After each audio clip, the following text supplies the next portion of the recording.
भगवान बुद्ध ने बौद्ध धर्म में दीक्षित महिला साध्वियों के लिए भिक्षुणी भिक्खुनी नाम का प्रयोग किया है। यह पाली भाषा का शब्द है और इसका अर्थ होता है भिक्षा मांगने वाली या श्रमणिका। यह नाम बौद्ध संघ संगठन में महिलाओं के पूर्ण रूप से दीक्षित होने के लिए आधिकारिक पदनाम है, जो पुरुष साधुओं के लिए भिक्षु भिक्खु शब्द के समकक्ष है। महत्वपूर्ण बिंदु 1. संस्थापना। भगवान बुद्ध ने अपनी सौतेली माँ महाप्रजापति गौतमी और अन्य शाक्य व कोलीय कुल की महिलाओं को संघ में प्रवेश देकर भिक्षुणी संघ की स्थापना की थी। यह एक ऐतिहासिक कदम था जिसने उस समय के सामाजिक संदर्भ में महिलाओं को औपचारिक धार्मिक जीवन और आध्यात्मिक उन्नति का मार्ग प्रशस्त किया। 2. आधिकारिक पदनाम। भिक्षुणी कोई उपनाम या अनौपचारिक संबोधन नहीं था। यह उनके पूर्ण दीक्षित दर्जे और संघ में उनकी स्थिति का आधिकारिक नाम था और है। 3. सम्मान और स्थान। भगवान बुद्ध ने भिक्षुणियों को सम्मान दिया और स्पष्ट किया कि वे भी पुरुष भिक्षुओं की तरह अरहत पूर्ण ज्ञानी का लक्ष्य प्राप्त कर सकती है।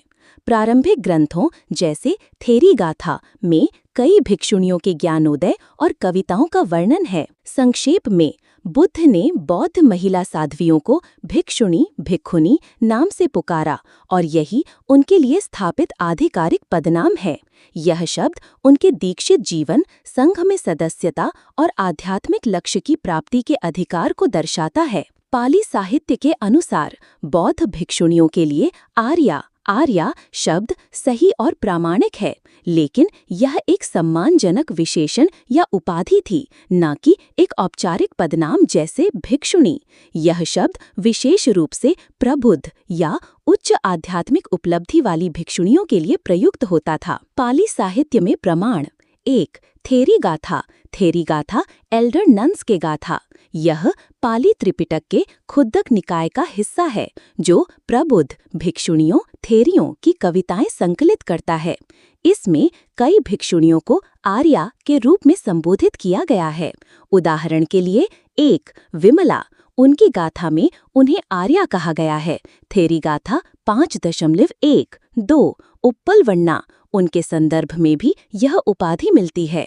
यहाँ आर्या का अर्थ है प्रतिष्ठित, पवित्र, महान या जिसने आर्य सत्य को जान लिया हो। यह उनकी आध्यात्मिक प्रगति और अरहत पूर्ण ज्ञान प्राप्ति का द्योतक था। 2. अन्य संदर्भ। अन्य पाली ग्रंथों और टीकाओं में भी उच्च ज्ञान प्राप्त भिक्षुणियों के लिए आर्या का प्रयोग मिलता है।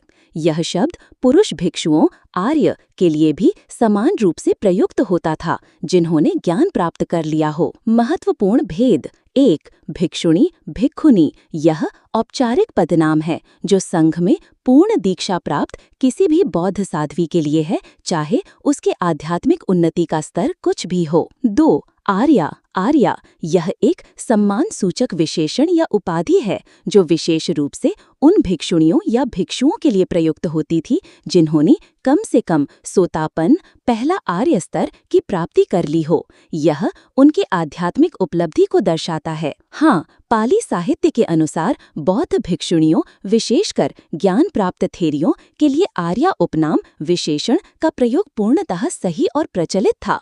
यह शब्द उनके आध्यात्मिक कृतित्व और सम्मान को व्यक्त करता था। हालांकि यह भिक्षुणी शब्द की जगह आधिकारिक पदनाम नहीं था, बल्कि उसके साथ जुड़ा एक गौरवशाली विशेषण था। भिक्षुणी संस्थागत पहचान थी, जबकि आर्या उपलब्धि और सम्मान का सूचक था। इस प्रकार आपके प्रश्न का उत्तर है कि पाली साहित्य के अनुसार भिक्षुणियों के लिए आर्या नाम उपनाम का प्रयोग निश्चित रूप से सही और प्रामाणिक है, खासकर उच्च आध्यात्मिक स्तर वाली साध्वियों के संदर्भ में। पाली साहित्य में आर्या शब्द का प्रयोग विशेष रूप से प्रबुद्ध या उच्च आध्यात्मिक उपलब्धि प्राप्त भिक्षुणियों के लिए एक सम्मानजनक विशेषण या उपाधि के रूप में किया गया है।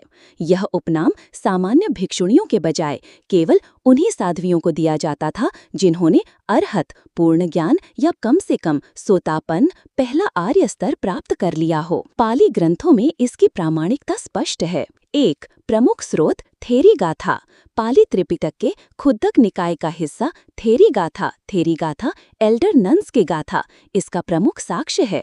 इसमें 73 प्रबुद्ध भिक्षुणियों थेरियों की कविताएं संकलित हैं, जिनमें से कई को आर्या के रूप में संबोधित किया गया है। उदाहरण के लिए 1 उप्पलवन्ना बुद्ध की प्रमुख शिष्याओं में से एक, जिन्हें आर्या उपाधि से अलंकृत किया गया। 2 खेमा कोसल राज्य की रानी एवं बुद्ध की शिष्या, जिनकी प्रज्ञा के लिए उन्हें यह सम्मान दिया